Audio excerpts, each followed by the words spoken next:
Неисполнети ветувања, најави за протести и бесконечни преговори. Бранувањата во здравството не престануваат. Самостојниот синдикат на здравството со нови рокови. Или конечно решение за неколку дена, или пак протест пред портите на Министерството.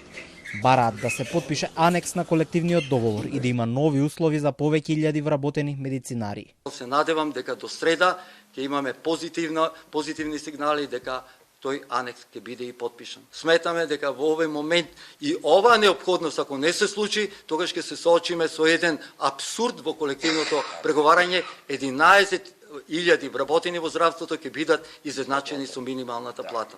Со новите правила и покачувањата на минималната плата од една страна и непочитувањето на колективните договори од друга, се случи израмнување на платата на хигиеничарите со медицински сестри. Од синдикатот алармираат дека со тоа се ситни и кадарот кој работи со пациенти. Метлата и сапунот се изедначва со инфузијата и инекцијата. Дури има сестри што ќе бидат помалку платени, се случува, имаме појави да одат сестри и викат сакам чистачка. Не ќам да се тресам над пациентот, да не ми направи емболија, алергија. Значи, комплетна деструкција ради непочитување на колективниот договор ќе доживеат 11.000 луѓе. Синдикалците велат дека одлуката за протест е донесена откако од владата пристигнале сигнали дека нема да има пари за здравството.